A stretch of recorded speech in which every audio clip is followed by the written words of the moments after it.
High, ১৬ number ভিডিওতে আমি আপনাকে আপনার ই-কমার্স ওয়েবসাইটের পেজ ম্যানেজারের সাথে পরিচয় করায় দিই। চলেন। সো আপনি আপনার ডিফল্ট প্যানেল লাস্টে এখানে দেখতে পারবেন পেজ ম্যানেজার নামে একটা প্যানেল আছে। সো এটার মধ্যে যদি আপনি ক্লিক করেন, আপনার সামনে এরকম একটা অপশন চলে আসবে। ওকে? সো এখান থেকেই আপনি আপনার পেজগুলো ম্যানেজ করবেন। সো চলেন একটু এক্সপ্লেইন করি। পেজ ম্যানেজার বলতে এখানে এরকম কিছু ফিচার বা কাজ পাবেন যেটা হচ্ছে আ আপনার ওয়েবসাইটের পেজগুলাকে ম্যানেজ করতে আপনাকে হেল্প করে। পেজ বলতে আপনার প্রতিটা ওয়েবসাইটেই ডিফল্ট কিছু পেজ থাকতে হয়। ঠিক আছে? এটা হচ্ছে যেমন about us, terms and condition, privacy policy, তারপরে হচ্ছে contact page, return policy, extra এগুলো থাকতে পারে মিশন।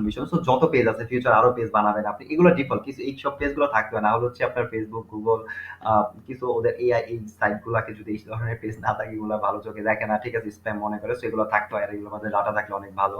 যত সুন্দরভাবে সাজিয়ে রাখা যায়। আর এটা হচ্ছে আপনার কাস্টমার বা আপনার কাস্টমার যারা আছে তাদের জন্য ইম্পোর্টেন্ট। আপনার একটা পেজ থাকবে অবশ্যই আপনার ই-কমার্স এর যেটা অ্যাবাউট আস মানে আপনার কোম্পানি সম্পর্কে ডিটেইলস লেখা থাকবে। আরেকটা থাকবে কনট্যাক্ট যেখানে আপনাদের সাথে যোগাযোগ করার ফোন নাম্বার যত কনট্যাক্ট অ্যাড্রেস যা আছে সবকিছু এখানে থাকবে। দেন হচ্ছে টার্মস অ্যান্ড কন্ডিশন প্রত্যেকটা কোম্পানি বা বিজনেসের একটা টার্মস অ্যান্ড কন্ডিশন থাকে। সো ওই জিনিসগুলো এখানে লেখা থাকবে। সো আপনার কাস্টমার হিসাব করে এখানে ওই জিনিসগুলো বুঝতে পারবে।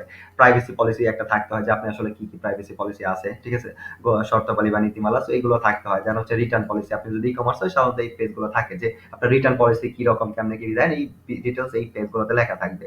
ওকে দেন হচ্ছে রিফান্ড পলিসি থাকে।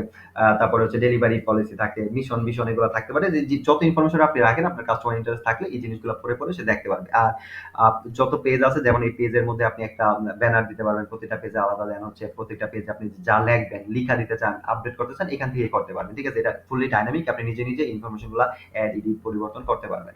ওকে সো এটা হচ্ছে ফ্রন্ট প্যানেলে এই সবগুলা পেজ অটোমেটিক ক্রিয়েট হবে। প্রত্যেকটা পেজের একটা লিঙ্ক, প্রত্যেকটা পেজের আলাদা লিঙ্ক থাকবে। আপনি ওই লিঙ্ক শেয়ার করলে ধরেন কেউ আ আপনার কোম্পানি সম্পর্কে জানতে চায়। আপনি শুধু ওই পেজের লিঙ্কটা তাকে দিয়ে দিবেন। সে আপনার ওই পেজে গেলে আপনার কোম্পানি সম্পর্কে সে পড়ে জানতে পারবে। আপনি যোগাযোগ করতে চান ওই একটা পেজের একটা লিঙ্ক দিলেন ওইখানে সে আপনার contact number, WhatsApp number, Facebook link, WhatsApp যত কিছু আছে ওই পেজের মধ্যে আপনি রাইখা দিলেন। ঠিক আছে? সো সে ওইখান থেকে ঢুইকা সবকিছু সে দেখতে পারল। সো এরকম এটাই হচ্ছে সরি আ আপনার পেজ ম্যানেজার। ওকে? আর এই পেজ সো এই পেজগুলাকে এই পেজ সরি আরেকটা গেছি আবারও।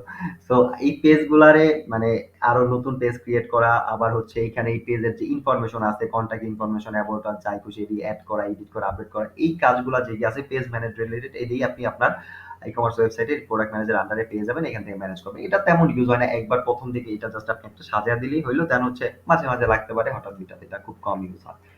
বাট এটা অনেক ইম্পোর্টেন্ট ইউজ একবার আপনাকে করতে হবে। ঠিক আছে? First time. এটা অনেক ইম্পোর্টেন্ট। তো যাই হোক এটা একটা বুঝতে পারছেন। একটা বেসিক ধারণা পেয়েছেন। তারপরে ডিটেইলস কিভাবে কাজ করবেন এটি পরে জানতে পারবেন। No problem.